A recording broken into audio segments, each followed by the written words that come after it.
Selamat siang Bapak Ibu yang kasih Tuhan. Bagaimana kabarnya? Luar biasa, haleluya. Ya, saya bukan orang Jerman, bukan orang bule, orang Indonesia, orang Jakarta. Ya, tapi sejak tahun 86 itu pergi ke Jerman untuk studi. Dan waktu di Jerman, ya, kemudian kami memulai persekutuan dengan beberapa mahasiswa Indonesia dan tidak kepikir untuk membentuk gereja. Kemudian dari sana kemudian menjadi gereja Indonesia, lalu terus bertumbuh. Tuhan memberikan visi yang baru untuk menjadi berkat buat bangsa-bangsa. Jadi bukan cuma untuk melayani orang Indonesia aja, tapi juga melayani bangsa-bangsa. Bapak Ibu percaya bahwa orang Indonesia bisa menjadi berkat buat bangsa-bangsa? Amin, ya. Dan kami kemudian menjadi gereja internasional di situ, membuka diri buat banyak bangsa yang hadir. Dan sekarang kurang lebih ada 33 bangsa yang ada di situ. Lalu kami juga melayani dan juga merintis gereja-gereja di Jerman, di Belanda dan juga di Prancis. Ya. Sebelum saya mulai khotbah, saya mau tayangkan dulu video ini. Sedikit tentang pelayanan kami di Eropa. Silakan.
Beri tepuk tangan buat Tuhan kita.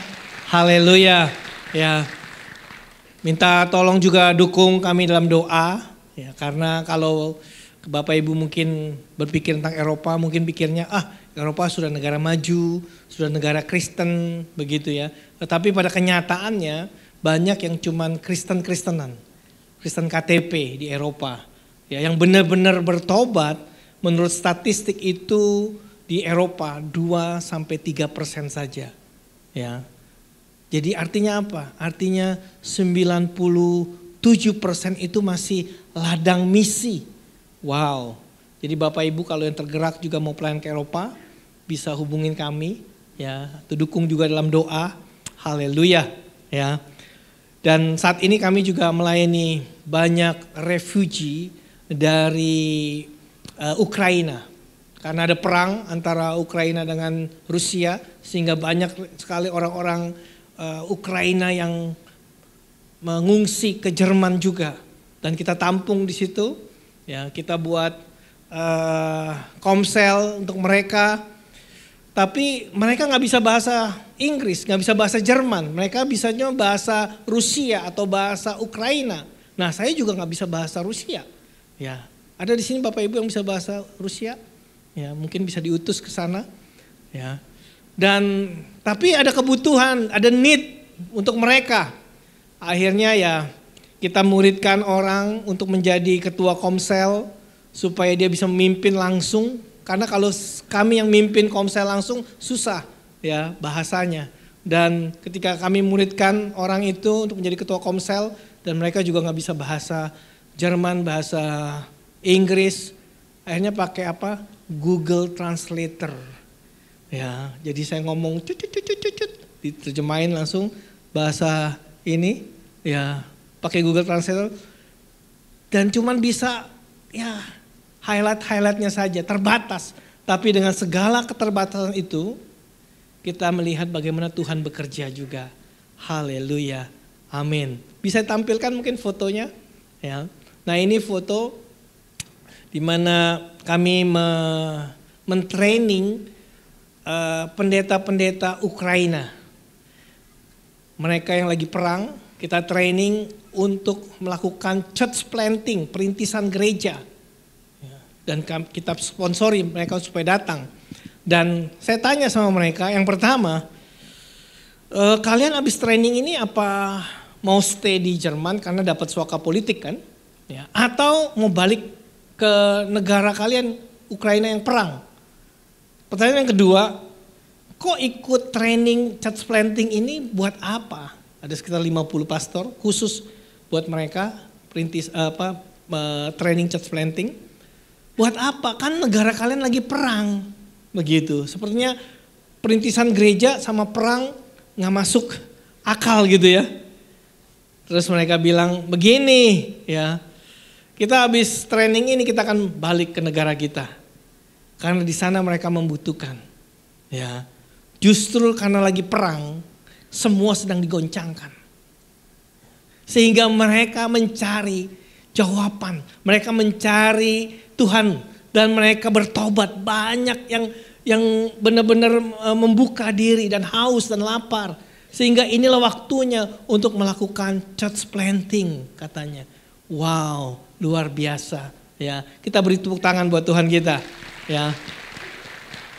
Di tengah-tengah semua situasi yang sedang hancur, Tuhan juga tetap bisa bekerja. Amin. Ya. Dan saya mau khotbah, mau sharing hari ini dengan judulnya adalah 4 suara. 4 suara. Apa maksudnya? Ini bukan belajar tarik suara, belajar nyanyi gitu, suara 1, suara 2, suara 3, 4.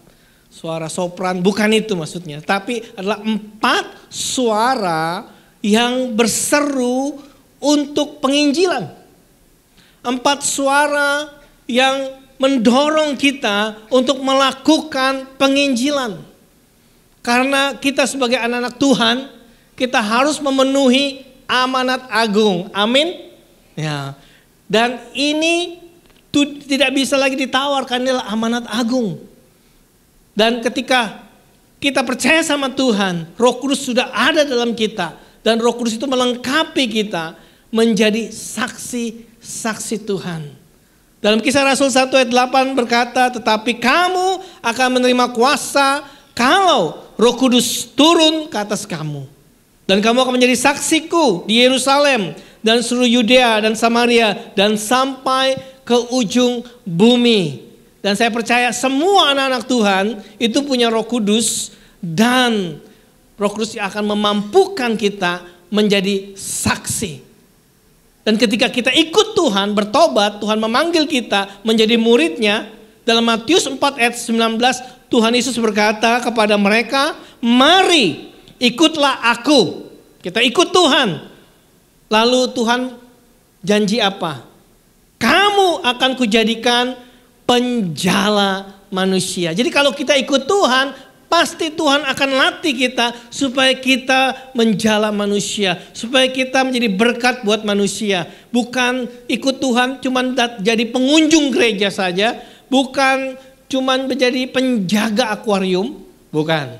Tapi penjala manusia. Coba katakan tetangga kita, kamu penjala manusia. Kamu penjala manusia. Ya. Dan dari judul yang kita akan dengarkan khotbah ini, yaitu 4 suara. Apa maksudnya? Yaitu bagaimana Injil itu begitu penting. Dan ini adalah 4 suara dari berbagai arah. Kalau kita mau membuka hati kita, membuka hidup kita untuk mendengar untuk menerima suara-suara ini, maka hidup kita akan berubah. Tidak lagi sama, tidak lagi memikirkan diri kita sendiri. Amin. Tetapi kita mau melakukan dan juga menuntaskan amanat agung dari Tuhan. Bapak Ibu siap? Apa itu 4 suara itu? Ya. Suara yang pertama itu suara dari atas. Dari atas bukan artinya lantai 5, bukan. Atas itu dari surga, dari Tuhan itu sendiri. Ya. Di dalam Yesaya 6 ayat yang ke-8, ketika Nabi Yesaya bertemu dengan Tuhan dan dia merasa najis bibir, tapi Tuhan kemudian menguduskan lidah bibirnya. Kemudian Tuhan bertanya, Tuhan berkata kepada Nabi Yesaya itu, ayat yang ke-8, lalu aku mendengar suara Tuhan berkata, siapakah yang akan kuutus dan siapakah yang mau pergi untuk aku? Maka sahutku, ini aku, utuslah aku. Nah, inilah suara yang langsung datang dari tahta Tuhan. Inilah suara yang langsung dari hatinya Tuhan. Karena Tuhan mengasihi manusia begitu luar biasa. Dan dia tidak ingin satu manusia pun itu binasa. Ya, Tuhan tidak rencanakan menciptakan manusia supaya binasa. Enggak.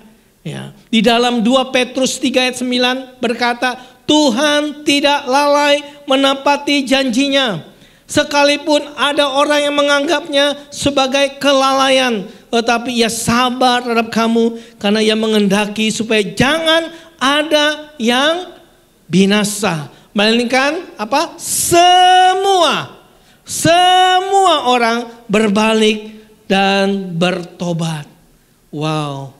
Ini isi hati Tuhan. Ketika Tuhan melihat semua manusia berdosa, semua manusia berdosa, tidak ada yang terkecuali. Semua berdosa. Dan upah dosa itu maut. Ketika Tuhan melihat semua manusia berdosa, Tuhan gak cuma duduk di surga dan diam, aduh kasihan ya manusia berdosa, aduh kasihan ya mereka akan hilang. Enggak. Tapi dia mengutus anaknya Yesus Kristus. Mati di kayu salib, menebus dosa kita. Dan lewat pengorbanan Yesus Kristus kita boleh masuk ke Bapa, ke rumah Bapa, kembali kepada Bapa. Haleluya. Ada pepatah mengatakan banyak jalan menuju Roma. Ya, bisa lewat udara, bisa lewat darat, bisa lewat jalan pinggir, jalan mana lagi dan sebagainya. Ya, tetapi hanya satu jalan ke surga. Enggak banyak jalan ke surga. Satu jalan ke surga yaitu melalui Tuhan Yesus. Kalau ada begitu banyak jalan menuju surga, ngapain Tuhan Yesus sampai turun ke dunia, sampai menderita dan mati di kayu salib? Ngapain? Ya, capek-capekin, repot-repotin. Tetapi kebenarannya adalah hanya satu-satunya jalan menuju surga, kembali kepada Bapa, yaitu Tuhan Yesus Kristus. Bapak Ibu percaya itu? Amin. Karena kita tahu itu, kita sudah mengecap keselamatan itu, kita harus beritakan, ceritakan pada orang lain. Dan Tuhan sendiri yang menyuruh kita pergi. Jadi pergi dan beritakan Injil. Haleluya. Ya. Dalam cerita perumpamaan anak yang hilang, satu hari si kakak sulungnya itu, kakak ya, dari anak yang hilang itu pulang ke rumah habis kerja. Dan ketika dia pulang, dia kaget karena tidak seperti biasanya. Kalau dia pulang biasanya sepi, bapaknya juga masih sedih. Biasanya begitu. Tiap kali dia pulang selalu begitu. Tapi pada hari itu ketika dia pulang, dia kaget. Karena tidak seperti biasanya. Nggak sepi lagi, tapi rame, ada pesta. Wow, dia kaget sekali. Dan dia panggil bujangnya dan tanya, bro, ada apa ini? Ya, kenapa? Kok rame begini? Kenapa ini? Kemudian bujangnya begini, bos, ya, Adik bos lah pulang. Papa bos bikinin pesta. Oh ya? Ya, dan dia lihat wajah papanya. Begitu bahagia sekali. Begitu ceria sekali. Tidak seperti biasanya. Dan seharusnya anak yang pertama itu, kakaknya itu harusnya tahu apa jawabannya supaya membuat ayah saya itu bahagia. Supaya membuat ayah saya itu bersuka cita, gak bersedih lagi. Dia mencoba dengan kerja keras dan sebagainya, tetapi ayahnya tetap sedih. Tapi pada hari itu, ketika anak yang hilang pulang, ayahnya bersuka cita. Harusnya kita juga seperti kakak itu yang harus tahu bahwa untuk membuat Bapa kita di surga senang, bawa pulang orang-orang yang terhilang. Amin. Bapak Ibu mau membuat Bapa di surga sukacita dan bahagia? Ya, bawa saudara kita yang hilang itu ke rumah. Haleluya, ya. Suara yang kedua, ya. Itu datang dari bawah, suara dari bawah. Dari mana? Bukan dari lantai 3, lantai 2, lantai 1, bukan, ya. Tetapi dari bawah, dari alam maut, dari neraka. Wow, lo kok bisa? Ya, Tuhan Yesus memberikan satu perumpamaan di Lukas 16. Perumpamaan tentang orang yang kaya, nggak dikasih namanya, dan orang yang miskin, pengemis dan sangat terlantar dikasih nama Lazarus. Nah, ini satu-satunya perumpamaan yang Tuhan Yesus cerita dengan nama. Biasanya nggak pernah kasih nama. Ya, ada satu orang yang dari sini ke sini, kemudian dirampok dan sebagainya. Biasanya nggak pernah dikasih nama. Tapi ini satu-satunya perumpamaan yang dikasih nama, Lazarus. Ya, menarik sekali. Tapi kita tidak bahas apa arti nama Lazarus itu. Ya, tapi yang kita mau bahas, si orang kaya ini nggak peduli sama Lazarus. Si Lazarus itu benar-benar menjadi pengemis di depan rumah orang kaya dan menderita dan kemudian mati. Dan juga orang kayanya juga mati.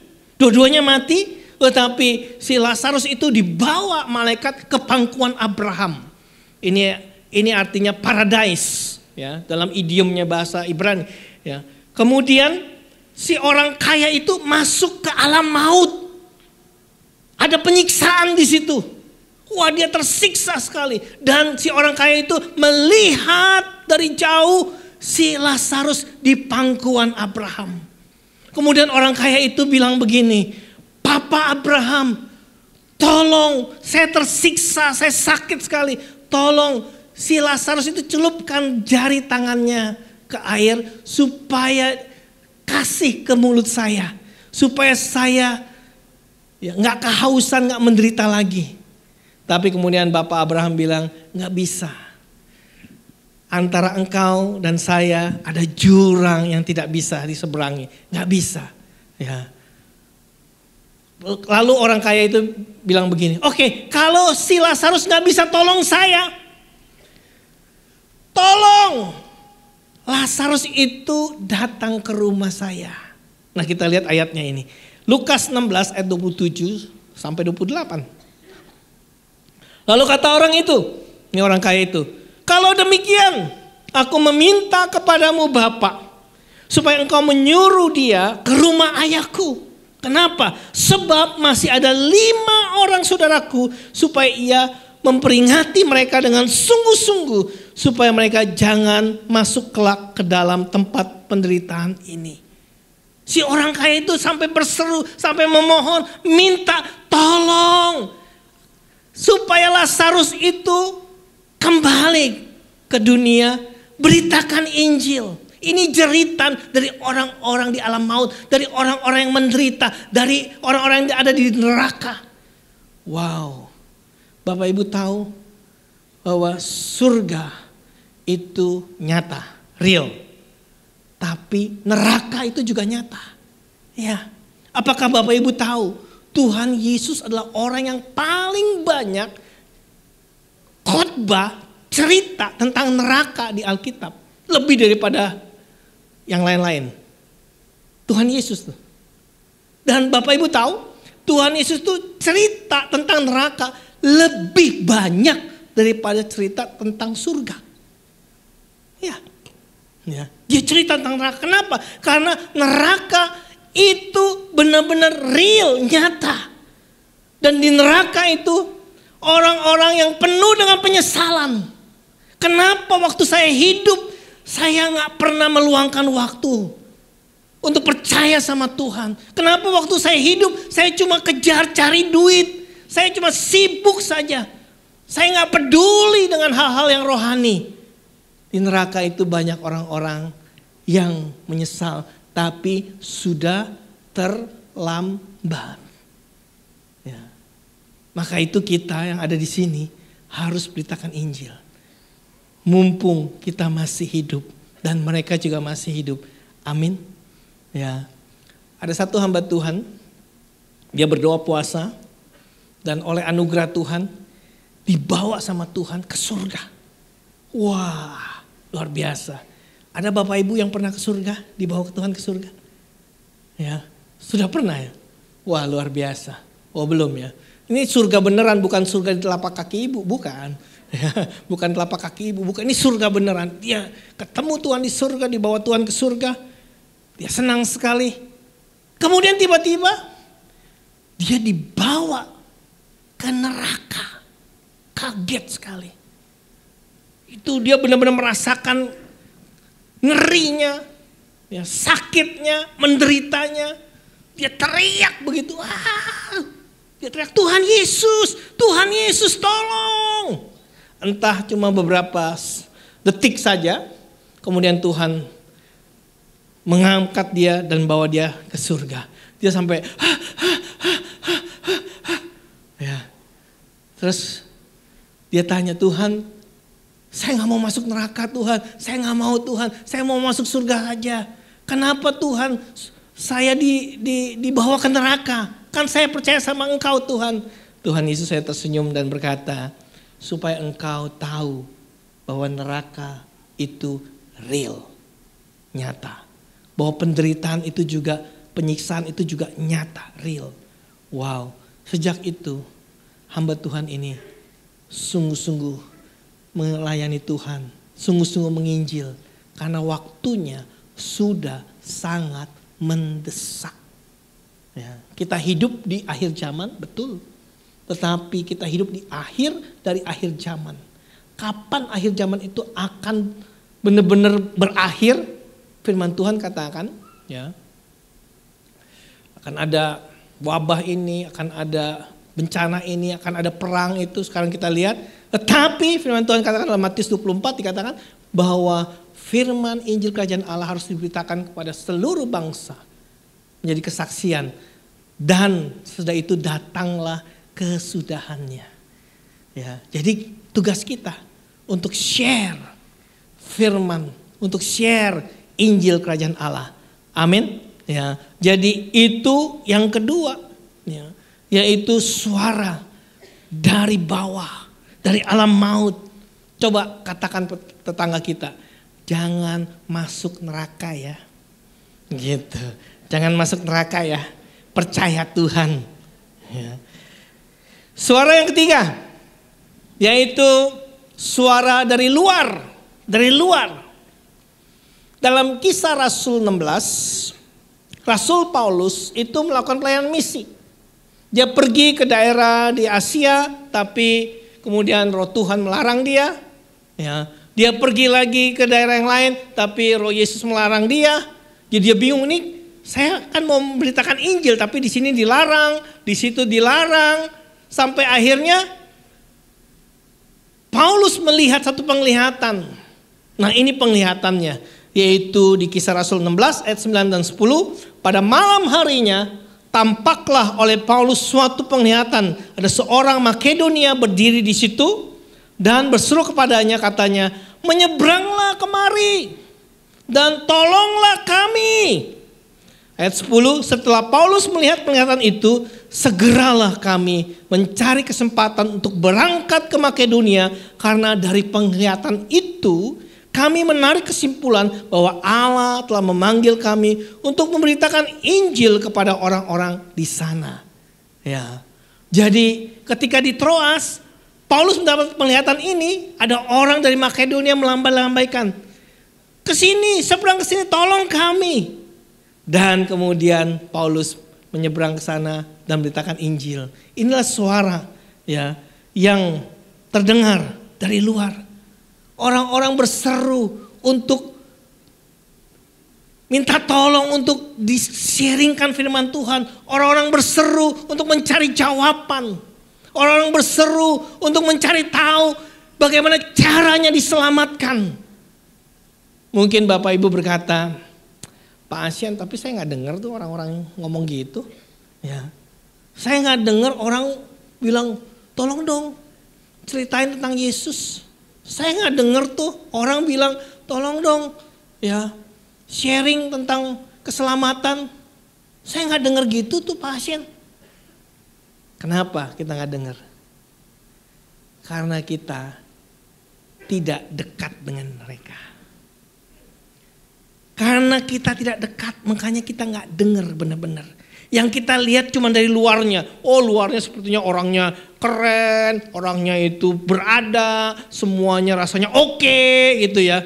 Tapi kalau kita dekat dengan mereka, menjalin hubungan, membina persahabatan dengan mereka, kita akan bisa mendengar sebenarnya apa yang ada di dalam hatinya, yaitu semua orang pasti punya masalah. Betul? Ya. Bedanya kita sebagai anak Tuhan, kita punya masalah, kita berharap kepada Tuhan. Dan ada jawaban, ada pengharapan. Ya. Dan kalaupun sampai kita mati, kita masuk surga. Tapi kalau orang yang belum percaya sama Tuhan, mereka punya masalah, mereka bingung cari jawaban dari mana dengan kekuatan mereka sendiri. Akhirnya amsyong.com. Ya. Mereka mencari jawaban, mereka mencari arti hidup, harapan dan sebagainya. Seperti yang saya katakan, orang-orang di Ukraina itu, ya. Mereka lagi perang. Tapi justru dengan digoncangkan begitu banyak orang-orang yang mencari jawaban dan mencari Tuhan. Wow. Ya, jadi kita perlu mendengar suara dari luar. Orang-orang di sekitar kita dengan cara kita membangun hubungan. Kita dekat dengan mereka sehingga mereka bisa cerita apa yang menjadi jeritan hati mereka. Ya. Saya mau cerita tentang satu orang jemaat kami namanya Fatima dari negara Kongo. Ya. Dan hidupnya dia sangat hancur sekali masa lalunya. Dia dari agama yang berseberangan. Ya. Dia sudah punya 5 anak dari beberapa laki-laki yang berbeda. Wow, hancur, benar-benar hancur. Ya, mulai dari kecil di abuse, ya, sampai sudah punya anak 5, bayangin. Ya, gini-gini punya anak 5. Wow. Ya. Terus kemudian ketika kami ketemu sama dia, ya, ada tim penginjilan di jalan, puji Tuhan di Eropa masih boleh, ya, bebas untuk menginjil di jalan, tidak seperti di negara ini. Dan kita ajak dia, ayo datang ke gereja. Dan hatinya memang lagi hancur dan kosong, dia menjerit mencari Tuhan. Dan waktu datang ke gereja dia hancur, hati dia nangis karena merasakan jamahan Tuhan yang luar biasa. Dan singkat ceritanya, sebelum saya berangkat ke sini, ya, kita ada champion gathering. Dan dia mengalami lawatan Tuhan. Dan satu hari sesudah champion gathering, kita ada baptisan air dan dia dibaptis. Wow, dia bersaksi. Luar biasa, kita semuanya terharu menangis. Dan dia berkata, saya menemukan kasih Tuhan. Saya menemukan family, saya tidak sendirian lagi. Wow, luar biasa. Beri tepuk tangan buat Tuhan kita. Ya. Karena itu, coba kita buka telinga kita. Sekitar kita, tetangga kita, keluarga kita, teman kerja kita. Mereka sebenarnya dari hatinya mereka menjerit, menangis. Dan jawabannya adalah Yesus Kristus. Amin. Ya. Yang keempat, suara dari dalam. Suara dari dalam. Ini dari Rasul Paulus 1 Korintus 9 ayat 16. Karena jika aku memberitakan Injil, aku tidak mempunyai alasan untuk memegahkan diri, sebab itu adalah keharusan bagiku. Celakalah aku jika aku tidak memberitakan Injil. Wow, kita tahu Paulus orangnya keras sekali. Dan dia juga keras terhadap dirinya sendiri. Dan kata-katanya juga keras. Bukan berarti bahwa dia itu mengutuki dirinya sendiri, bukan. Tapi kita bisa melihat bahwa dia sedang memotivasi dirinya sendiri supaya mau memberitakan Injil. Supaya enggak cuman enak-enakan saja duduk tenang dan di zona nyaman dan sebagainya. Enggak. Dia berkata, celakalah aku kalau aku tidak memberitakan Injil. Itu satu keharusan bagiku. Wow. Ya. Maukah Bapak Ibu kita memotivasi diri kita sendiri dari dalam, bukan karena disuruh dari mimbar, bukan disuruh dari ketua komsel, kamu harus menginjil ya, kamu harus menginjil ya, tapi biar itu dari dalam, ya, dari Roh Kudus juga, dan kita ambil satu keputusan, prinsip, saya harus memberitakan Injil. Saya pernah mendengar satu hamba Tuhan, dia memotivasi dirinya sendiri dengan cara begini. Dia berkata, saya mau memberitakan Injil paling sedikit 1 orang dalam 1 minggu. Wow. Ya, saya berkata, kenapa? Ya karena gini, saya ini kan pendeta. Ya, jadi kalau ke pendeta itu sering bergaulnya sama orang-orang pendeta juga, sama orang Kristen juga yang sudah banyak bertobat.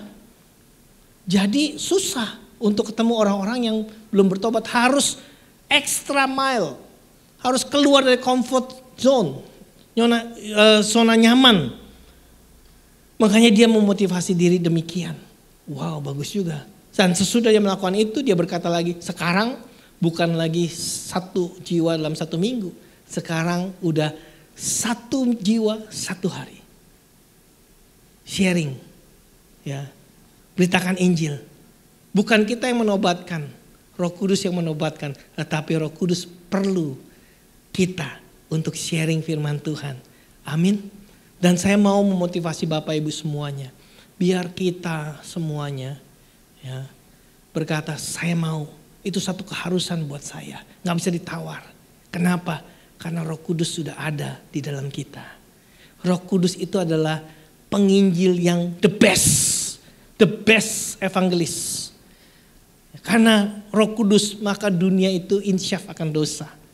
Ya, dan Roh Kudus itu ada dalam kita. Ya. Haleluya.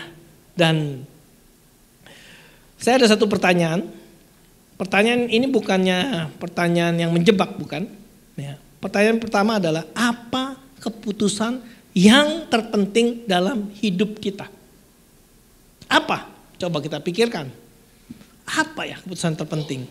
Bukan beli rumah, bukannya yang lain. Ya. Menikah itu penting memang, sangat penting. Tapi yang terpenting apa? Dan kita yakin, hampir semua orang Kristen akan menjawab, keputusan terpenting dalam hidup kita adalah menerima Tuhan Yesus sebagai Tuhan dan Juru Selamat. Betul? Betul? Ya. Karena firman Tuhan katakan dalam Matius 16 ayat 26, apa gunanya seseorang memperoleh seluruh dunia, dia punya semuanya, ya, dia punya harta, dia punya kedudukan, tapi kehilangan nyawanya. Artinya dia binasa, ya, dia masuk neraka. Percuma. Ya. Dan apakah yang dapat diberikannya sebagai ganti nyawanya? Gak ada kecuali Tuhan Yesus Kristus yang mati di atas kayu salib. Amin. Ya. Jadi pertanyaan pertama tadi, apa yang terpenting, keputusan yang terpenting dalam hidup kita? Kita sudah setuju, jawabannya adalah menerima Tuhan Yesus sebagai Tuhan dan Juru Selamat dalam hidup kita. Nah kemudian pertanyaan yang kedua yang berhubungan dengan pertanyaan yang pertama.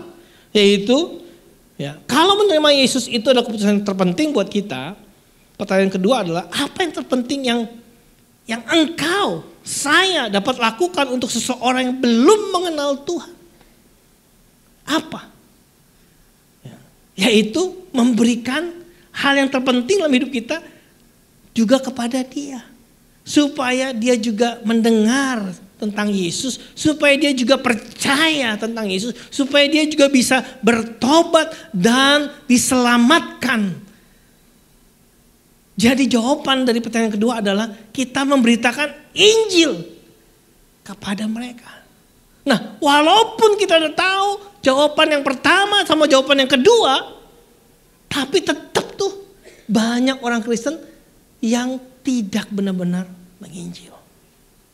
Dan biar hari ini kita mendengar 4 suara ya, dari atas, dari bawah, dari luar, dari dalam, itu memotivasi kita untuk kita mau menginjil.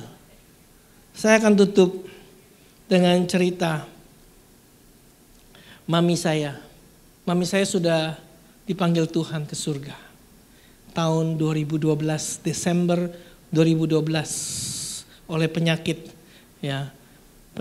kanker. Kemudian saya coba untuk share firman Tuhan, saya coba untuk cerita tentang Yesus dan sebagainya. Tapi mami saya belum ngerti apa itu, nggak ngerti dan sebagainya. Sampai satu hari ya, ketika kakak saya cerita juga bersama dengan teman-temannya. Ya.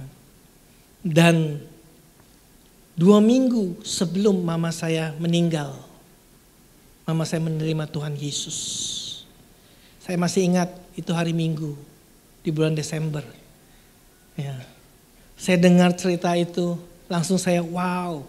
Saya langsung telepon, video call mami saya. To make it sure, pengen tahu dia ngerti apa enggak atau cuman ikut-ikutan aja. Saya video call mami saya waktu itu memang sedang sakit parah. Ya. Terus saya tanya, "Mama ngerti? Mama udah terima Tuhan Yesus?" "Iya." Ya. Terus, "Mama ngerti enggak?" Dia menjawab, "Iya." Terus dia kasih pertanyaan ke saya.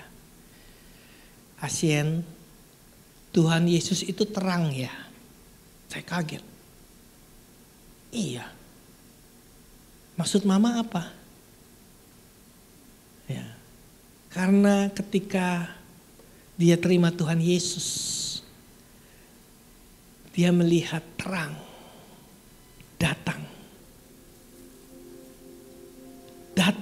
dalam hidupnya. Dan dia rasa damai. Karena itu dia tanya, "Tuhan Yesus terang ya?" Saya hanya menangis. Dan berkata, "Ya, mama saya mengerti.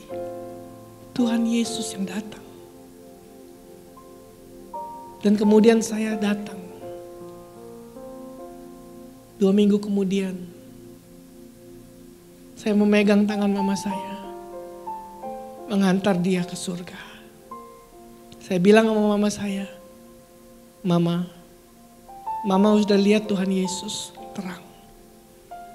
Nanti Tuhan Yesus dengan terangnya akan menjemput mama. Jangan pergi kemana-mana. Kecuali diantar sama Tuhan Yesus yang penuh dengan terang itu." Dan Desember 16 tahun 2012, mama saya pergi ke surga. Dan itu sukacita yang luar biasa. Yang dapat saya berikan kepada mama saya. Saya mau challenge kepada Bapak Ibu semuanya. Kau tahu apa yang terpenting dalam hidupmu? Menerima Tuhan Yesus. Apa yang terpenting yang dapat kau lakukan untuk orang yang belum mengenal Tuhan? Share tentang Tuhan Yesus. Mari kita bangkit berdiri bersama-sama. Sementara semua mata ditutup, Roh Kudus hadir di tengah-tengah kita saat ini. Izinkan saya bertanya kepada Bapak Ibu di aula ini. Kalau engkau belum pernah menerima Tuhan Yesus sebagai Tuhan dan Juru Selamatmu, sementara semua mata ditutup, kau belum pernah menerima pengampunan atas dosa-dosamu, inilah waktunya untuk engkau berkata, aku mau terima Yesus, aku mau menerima pengampunan. Sehingga aku tidak perlu masuk di tempat penyiksaan itu. Kalau Bapak Ibu mengambil keputusan demikian, bolehkah saya melihat tangan-tangan yang diangkat? Tangan-tangan yang diangkat. Baik yang ada di balkon maupun juga ada di aula ini. Terima kasih. Dan semua tangan-tangan yang diangkat untuk pertama kali terima Tuhan Yesus, maukah sesudah ibadah ini Bapak Ibu mendatangi pengurus untuk ditindaklanjutkan. Sehingga Bapak Ibu menerima jaminan keselamatan itu. Haleluya. Dan yang kedua, izinkan saat ini saya men-challenge Bapak Ibu, termasuk saya sendiri, untuk mau saat ini keluar dari semua zona nyaman kita, semua ketakutan kita, kesibukan kita.